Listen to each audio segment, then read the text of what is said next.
Inside the Nazi troops and after 1933, the period that Adolf Hitler took the absolute governmental power of Germany, the Third Reich called a meeting for a constitutional reform.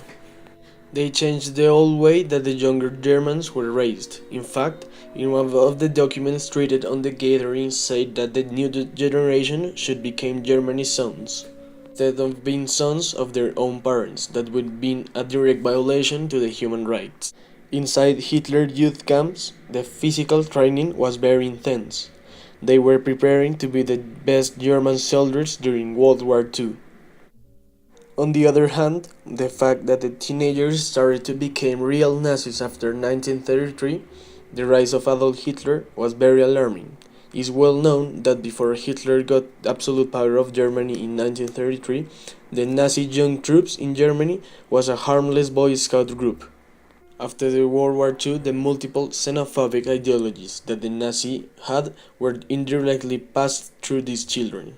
Even some of the Boy Scouts that have to live and prepare themselves as future Nazis became the worst humans to ever step in the world. One of these examples, and maybe the most important of them, is Heinrich Himmler. For most of the people, he was the architect of the Holocaust, and he was considered the biggest mass murderer of all time. And eventually, he will try to breed himself and especially Nazi Delta Force in Hitler's youth. These children would become the SS top guard and also a complete devotion to a master race of Nordic appearance.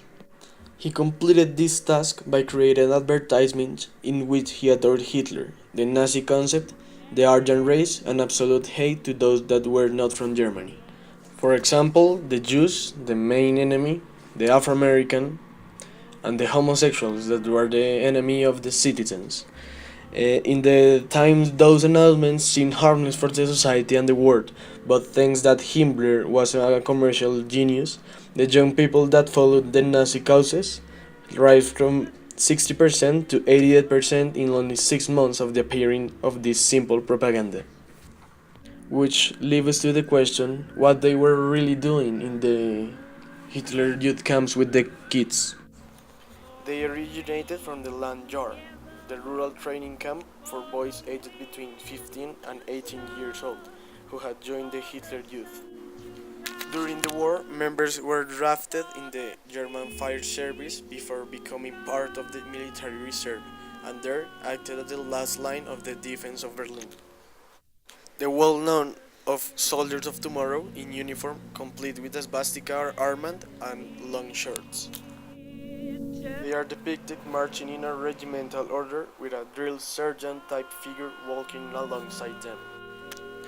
They were necessary to have their heads shaved. Another photo is a group of a shot of dozens of members stood in a canteen with a giant swastika flag above their heads. It is not known what happened to them during the war, but it is believed that the albums were taken as a souvenir by an allied serviceman at the end of the conflict. Parents really had to send their sons along for training.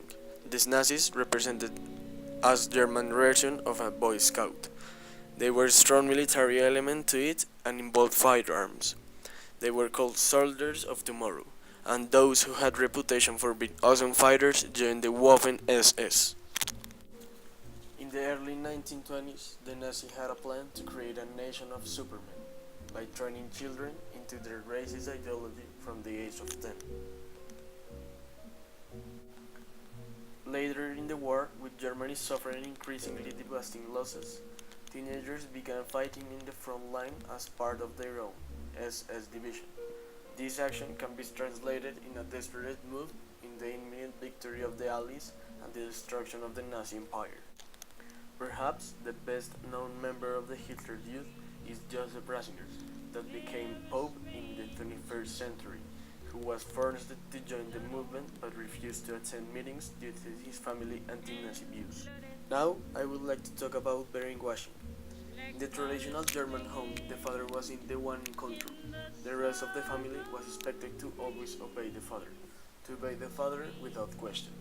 By projecting such a father image before the children of Germany, Hitler was able to transfer power from the institution of home to his own social and political institutions.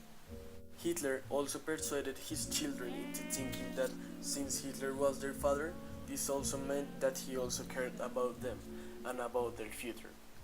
Of course, Hitler actually only cared about one man, himself. Hitler's youth were just his pawns in his great political and military scheme to take over the world.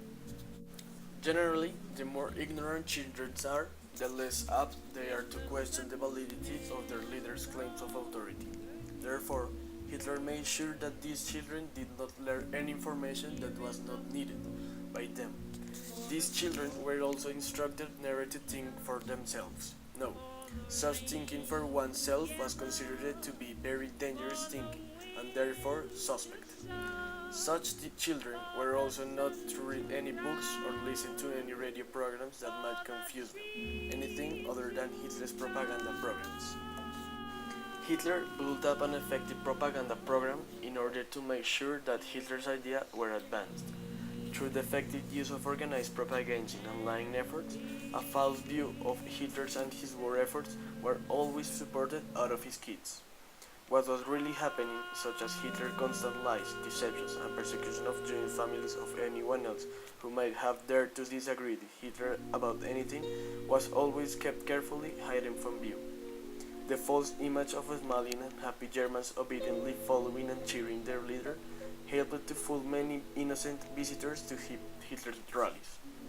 Through the use of such dishonesty, Hitler's propaganda efforts were quite effective in enabling him to spin the truth into a lie. Therefore, for these and other reasons, Hitler made sure that his children were kept as susceptible and disadvantaged as practically possible. Such poverty also helped to keep such children more dependent on him, more docile, and more flexible as well.